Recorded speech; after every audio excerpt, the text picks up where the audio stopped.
I want to share some really fun DIY projects that look more expensive than they really are. So I have a huge blank wall with nothing on it, and what I'm going to do is create a frame gallery wall just using 2 handmade picture frames, and I'm going to show you exactly what I'm going to do.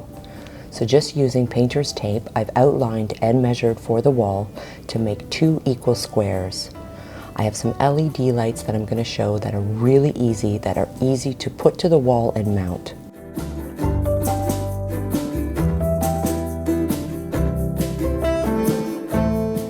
So just confirm that your actual squares are equal, whether it's a laser beam or with a measuring tape. I went to the Home Depot and I got myself really inexpensive actual framing trim. So these were roughly about $7 a piece. So the actual frames in total cost me less than $30 with tax. I had an original color theme that I was going with, but about halfway through this project, I actually changed my mind. But that's okay. That can happen in your DIYs. So I'm using a handsaw and a miter box. And the reason I want to use this miter box is because this is going to allow me these perfect 45-degree angles. And I have to make a left and a right side 45-degree angle in order to create the frame. So this little box, and just doing this by hand because these little wood trims are so thin, it actually went along really quickly. So what I want to do is make sure that my 45-degree angles match exactly and that they fit from the right side to the left side. So what I did is not only measure what I needed to cut, but when I needed to actually make the 45-degree angle, I actually just drew onto the actual trim itself. So I basically mapped the whole thing out before I put the saw to the actual wood. Now with the LePage and No More Nails, I will go ahead and glue those. And I actually have these little side clamps. There are 4 of them, so I can do all 4 sides. And this, what it's going to do is actually just keep those edges nice and clean and well put together with the No More Nails glue. So it's actually really handy to have these. And I think for a set of 4 at the Home Depot, it costs maybe $15. But I want to make lots of my own frames, and this also allows me to make many different sizes. So once I went around with the No More Nail glue on all 4 sides of both frames, had them clamped in, it should take roughly anywhere from a half an hour to an hour for the No More Nails to glue, also depending on your room temperature as well. I was pretty secure with everything, but I thought just to be safe, I'm going to add the L brackets on the back of these frames, and I'm just going to apply them with the hot glue. You can just use the tiny little nails for them, but again, I'm just adding that little extra security for the wall with the L brackets, which may be more helpful with larger frames versus the one that I just used. I actually recycled these last year as a DIY video, and really all it is calendar art. And I just cut up a calendar from last year, and I just really liked the artwork, and I really love the paper and the color. So I recycled out the frames and put them in. So instead of buying new art, I wanted to use those. So this is where my whole plan of the original color that I picked for the frames changed, and I decided to go ahead and use black instead, because going forward with this DIY project as a whole, I want to be able to interchange the center art. So anytime I want to change it, I'm going to have a very classic kind of a black frame with a neutral matte. So anything I put in it, whether it's art I make or art I buy, then I can change things up whenever I want. Our little Gabriel is now 4 months, and he went from 10 pounds when we picked him up to he's 30 pounds now. So he's getting big every single day. Once the second frame was completely dry on all 4 sides, it was actually quite a hot day, so it dried very quickly. I went ahead and painted that black as well. But I really love using the calendar idea, so if you ever come across in any stationaries, definitely take a look at the artwork through calendars, because you can always cut them and place them into old recycled frames or thrifted frames. And you would be surprised at some of the amazing artwork that you could collect. Once I had everything finished with the frames, I took the painter's tape off. And my frame sizes are 2 feet wide and 4 feet long. I have a red laser light that can help me for my exact measurements, but you can also use a measuring tape or a ruler of a long ruler in order to accomplish this as well. But this was a huge wall, and this is a very open concept room from a kitchen to a living room. So this is why I thought making these huge frames and background mats with wall paint would be a really fun DIY, and it looks really elegant. I looked into ones that were already made, and I also looked at other lights for this exact concept, and it was much higher in cost. So I figured by doing this myself, it would actually be probably less than half the cost, if not quarter of the cost, as well as it would still look more expensive than it really was. So I'm just using a pencil to make an outline of the inside of the frame, because now I want to create a faux mat just using wall paint.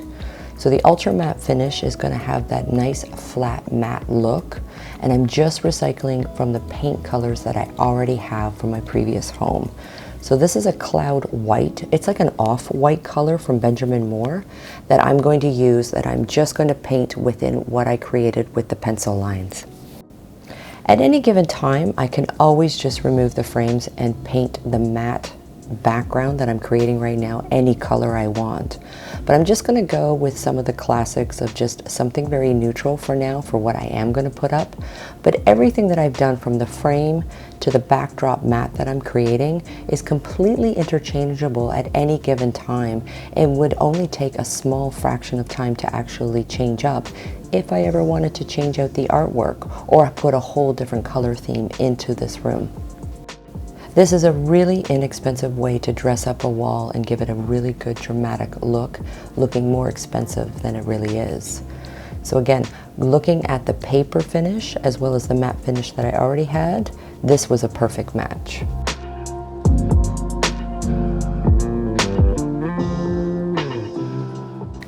Now that the matte backgrounds are finished drying on the wall, I'm just going to place my frames on and confirm the exact sizing of where I need to nail the previous artwork that I had.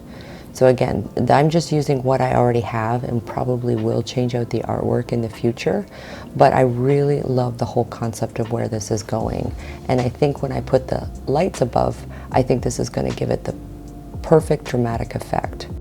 So I picked these LED wall hang lights up from Amazon for under $30 a piece, but what I love about them is they run on a magnet. So the mount that I actually have to put to the wall is really easy just to screw in, and they go on a charger, so there's no extra cords or nothing, and I also get an actual converter to turn them on and off.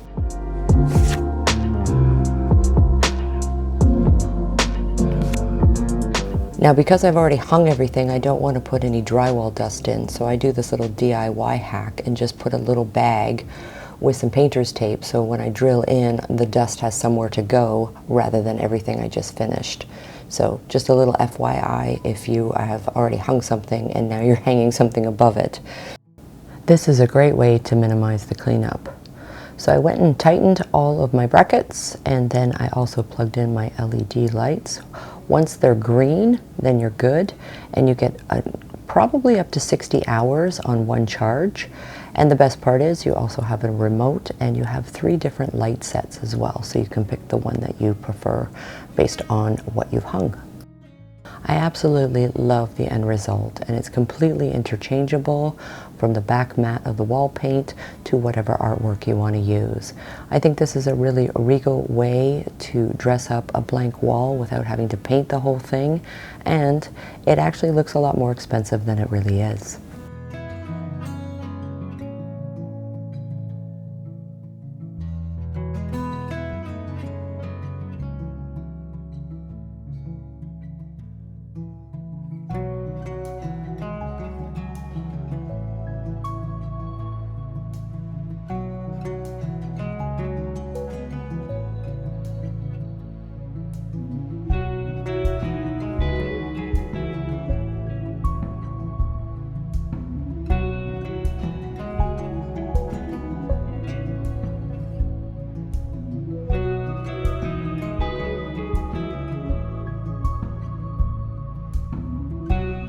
I absolutely love Benjamin Moore's classic palette collection, and I have quite a few leftover paints.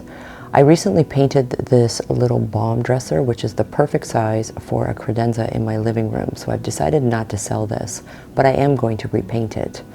And with the upcoming living room makeover I'm going to do, I think this will be the perfect piece for what I want. So I've decided to keep it, and I'm going to use the hazel color. So I chose Hazelwood as my base color, and I'm going to use the Cloud Down color. It's just the off-white color, the same one that I used for my wall mat on the gallery that I just previously made. So my favorite thing about the Regal Ultra Matte is it's got that beautiful flat matte finish, and it's also a paint and primer in one. So I'm going to put on 2 full coats all over this dresser, and then I'm going to use a dry brush method to really enhance all of the details and curves that this little dresser has. I originally thought about buying a credenza for the living room, but I love repurposing old furniture pieces. And even though I had the anticipation to sell this piece, I decided just to recycle it and use this dresser as a credenza for the living room. So that's why I've decided to switch out the color palette for this piece. And because I have a really big DIY living room makeover coming, I really think going with a neutral palette for this as a credenza will be a really good move. But if you already have pieces of furniture, and whether it's plywood or MDF or whatever make it actually is, never fear just to go ahead and switch up, like making a new outfit for it or repurposing it for a different room. I do it all the time. I think it's just a great way to switch things up, and it's a great way to give a room a fresher look with switching out your color palette on your furnishings. So this is the Hazelwood, and I'm going to do a second coat and let that dry. And as I mentioned, I'm just going to go around and I'm going to highlight all the edges, the corners, and all this beautiful actual detail.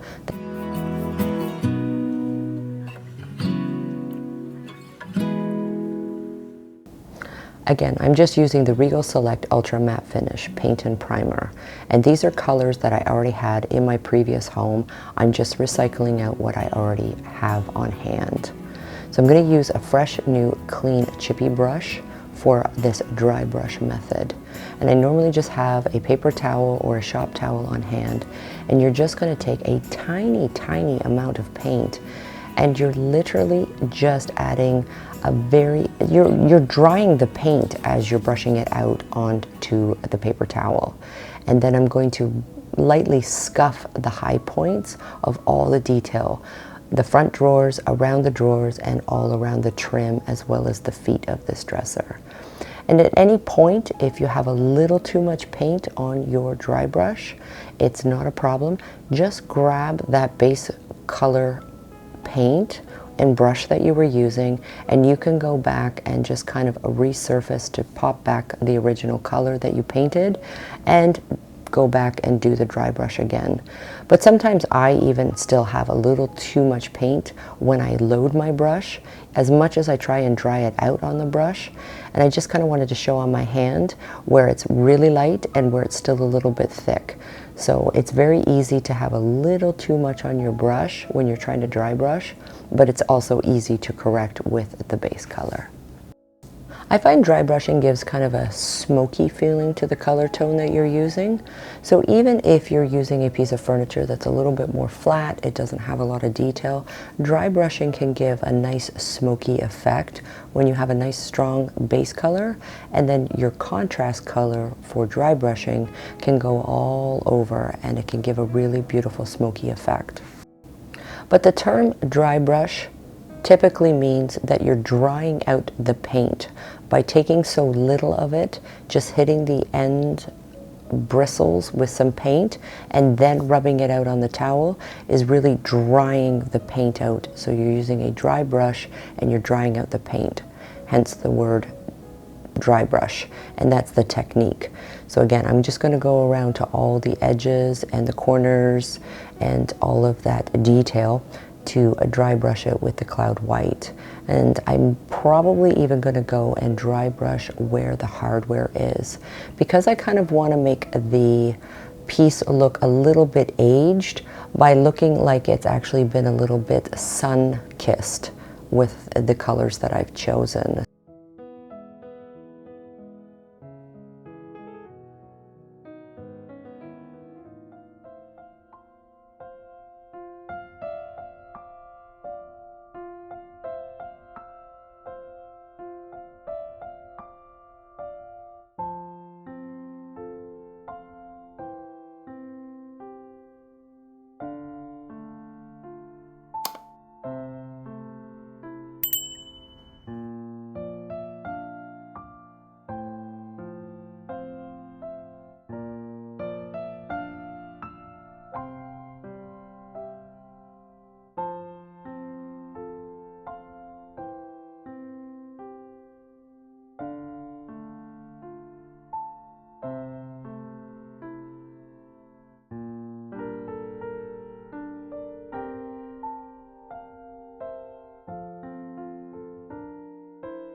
So I've been working outside a lot, setting up with the landscape and planting, but I also have two chaise lounges that could definitely use some updating rather than replacing.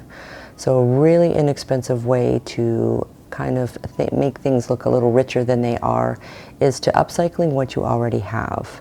And these are actually in pretty old now. I'm going to say they're roughly about 8 years old. I originally got those from IKEA. And they've taken their toll from the moves that we've done, as well as being in the sun. So I'm going to take two different stain colors, and I'm going to actually add both of them on. So it's going to have kind of a worn wood look to it, as they are already worn, but I really want to give them a nice upgrade and just give them a whole new facelift. So I'm starting off with the red chestnut color. The other thing, if you actually have any wood furnishings that are in pretty rough shape, instead of replacing them, you can also use gel stain. And they come in all kinds of wood colors. And the gel stain is really going to help mask out those imperfections. These particular chairs are just enough in good condition that I can get away with just the watered stain, but I did choose to use the two different stain colors just to kind of switch it up a little bit. So the red chestnut, and I'm also going to go around, especially to the tops, and also use a mahogany color. When you have some pretty good wood patio furnishings, sometimes just using the stains or gel stains just to give them a facelift will actually be a huge cost cutter and look more expensive than they are. Each coat only took me about 30 minutes.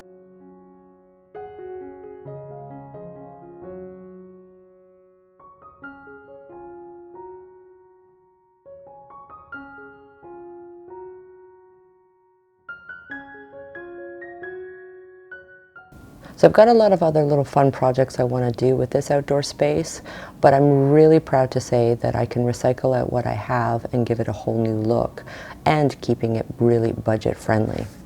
My total cost for upcycling these chairs that I've already had for 8 years was $18.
Thank you so much for watching this week's video, and if you like it, give it a thumbs up and don't forget to hit the subscribe button. I'm really looking forward to seeing you soon. Until then, take care.